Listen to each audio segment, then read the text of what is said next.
Эфирде яңалыклар чыгарылышы исәнмесез, студияда Роза Хабибуллина алга таба койбер темалар турында. Хәзер 40 яшьтән узганнар ел сайын медицина тикшерү уза алалар. Диспансерлаштырудагы яңа тәртипләр турында Римма Султанова. Алмагышларны тамыры белән казы булганнар, аларның зыяны кемгә тигән шәһәрдәшләр әлеге сорауга җавап эзли. Бу хакта тулырак Лилия Гатина сюжетында.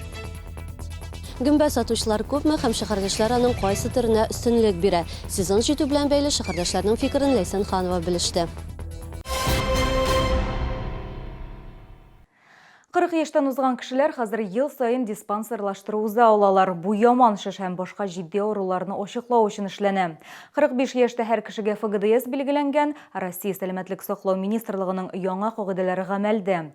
Быел Чаллыда 83 меңнән артык кеше бушлай комплекслы медицина тикшерү узарга тиеш. 6 ай эчендә аларның яртысына якыны 49,2% поликлиникларга мөрәҗәгать иткән.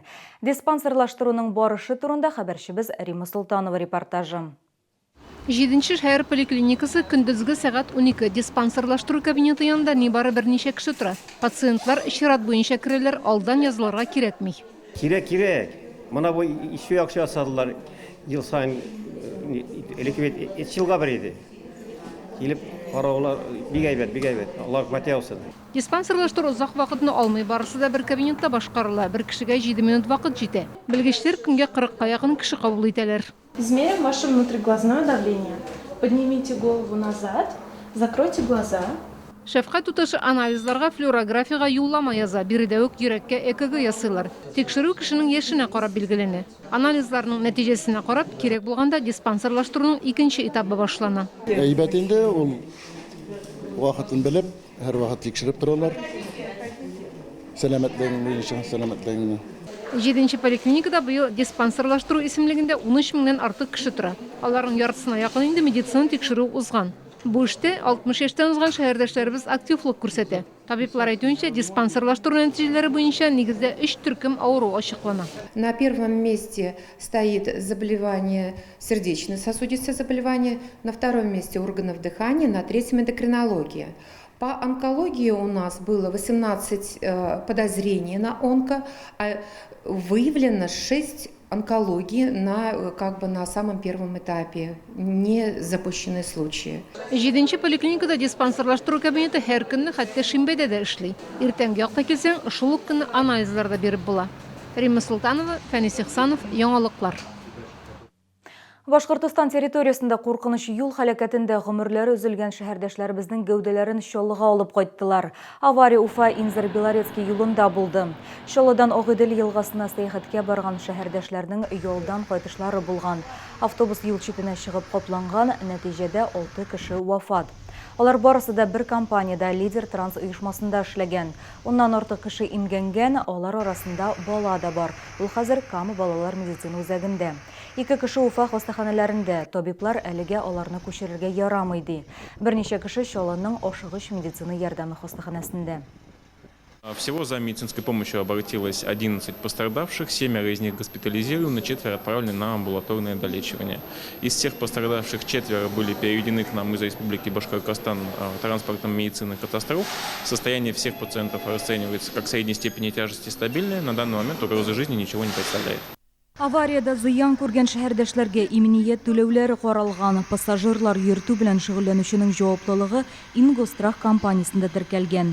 Иминиятчеләрнең милли берлеге матбугат хезмәте хәбәр итүенчә 2 миллион сумга кадәр түләүләр каралган. Моның өчен әлеге һәлакәтнең иминiyet очрагы итеп билгеләнүе кирәк. Алмагачлар кая киткән? Шәһәрдәшләребез инде бер айга якын әлеге сорауга җавап эзли.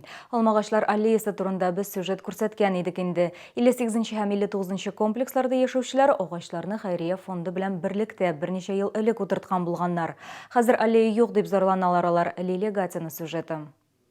Алмагач аллеясы юкка чыкканга инде бер айга якын. Элек агачлар үскән урында хәзер кызыл буяулы таяклар. Аларның ни өчен куелганын шәһәрдәшләр аңлый алмый. Бер ай элек башкарма комитет белгечләре һәм төзүчеләр белән җыелыш узган иде. Очрашу барышында шәһәрдәшләрне генераль план белән таныштырдылар. Бу урында Әхмәт Шуни урамын Мәскәү проспекты белән тоташтыручы автомобиль юлы барлыкка килергә тиеш. Ә бу урында сәүдә үзәге ачылачак. Шәһәрдәшләр моңа каршы.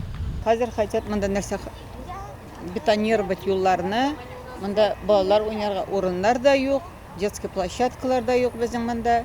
Балалар ана зур-зур тимерләр, шунда тимер башында йөриләр, инде алар егылып төшмәсен дип кайгырабыз. 58-нче комплекс җирле үзидарә рәисе Алсу Юсаева казып алынган алмагачларның кая китүен ачыкларга тырышкан, әмма бу сорауга җавап таба алмаган. Бу агачларны берничә ел дәвамында шәһәрдәшләр үзләре карап үстергә булган.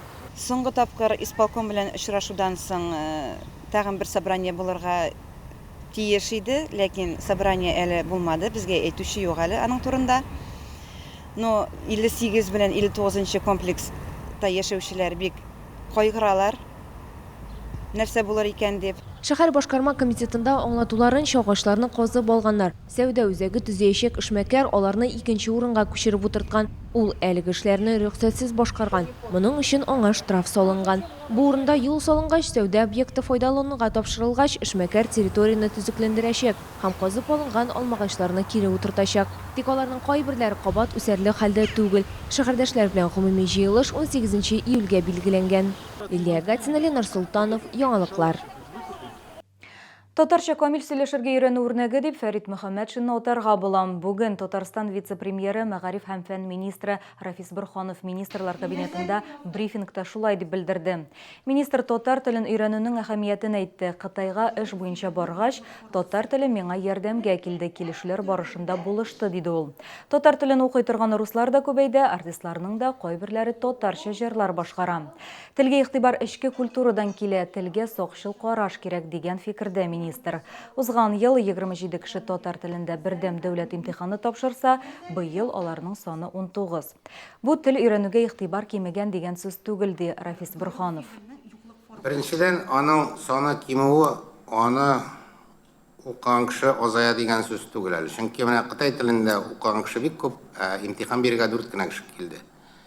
Беренчедән, икенчедән, инде ул санны күтәрер өчен президиумда отырган кешеләр генә түгел, аның өчен барыбыз да бик зур хезмәт куярга тиеш. Барысы да бездән тора. Гөмбә бар, тик быелгы уңыш әллә ни куандырмый. Гөмбә җыярга яратучылар шундый фикердә. Әлегә шәһәрдәшләргә аны җыеп сатучылар әтәч гөмбәсе тәкъдим итә. Узган еллар белән чагыштырганда уңыш азлыгын күпләр һава торышы белән бәйли. Берничә көннән хәл үзгәрер дип фаразлыйлар. Ләйсән Ханова сюжеты. Иртәнге якта гөмбә сатучылар бик аз иде. Күпләр моны алдагы көнне яуган көчле яңгырлар белән бәйли. Бар тик бер урында менә шундый гөмбәләргә тап булдык. Тамара Дулина сүзләренә караганда, ул гөмбә җыярга ярата, артыгын сата. Бу юлы әтәч гөмбәсе алып килгән. Менә мондый чиләк өчен 200 сум сорый. Быел гөмбә күп түгел, ди шәһәрдәш. То жара, то холод, грибницы многие засохли в данный момент. Вот в Удмуртии там дожди идут, поэтому там лисички появились. Ну вот сейчас вот прошел дождик, я надеюсь, что у нас появятся маслята, белые грибы. Гадәттә майлы гөмбәне июнь аенда җыя торган булсалар, быел алар бик аз, ди шәһәрдәшләр. Маслята червивые все в лесу идут, пока нету. Вот ходила я на той неделе в пятницу, наверное.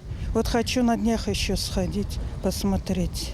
Гөмбә җыючыларның үзләре генә белгән урыннары була. Бу хакта алар башкаларга әйтергә яратмый. Иң мөһиме, аны юл буйларыннан җыеп сатмасыннар, ди шәһәрдәшләр. Алар зыянлы матдәләрне сеңдерүчән. Бу исә сәламәтлеккә зыянлы. Юк, мен гөмбә белән җыймыйм да. Җыймыйм да, ашыйм да бик аз гына. Нигә? Шундый воспитан. Бик ышанып бетмисез, әйме? Ну, электән җыймыйлар иде бит татарлар. Быел гөмбә белән агуланып табибларга мөрәҗәгать итү очраклары юк. Моның беренче билгеләре күңел булгану, укшыту, хәлсезлек. Бу очракта кичекмәстән табибларга мөрәҗәгать итәргә кирәк. Гөмбә белән агулану җитди нәрсә. Моның белән шаярга ярамый, ди белгечләр. Ләйсән Ханова, Сергей Вильданов, Яңалыклар. Бу сезгә җиткерәсе соңгы мәгълүматыбыз иде. Мин Роза Хәбибуллина сезнең белән сау булашам. Исән сау булыгыз. В гипермаркете «Маяк» супер акция. Детские подгузники Хелен Харпер по очень выгодной цене. 613 рублей за 72 штуки. Ждем вас в Набережных Челнах на Хлебном проезде 36. Держи курс на «Маяк». Сеть центров красоты «Ларкон». Прически и макияж, мужской маникюр, педикюр, колорирование, ботокс волос, шеллак. Блистайте! Ваш «Ларкон». 76 00 11.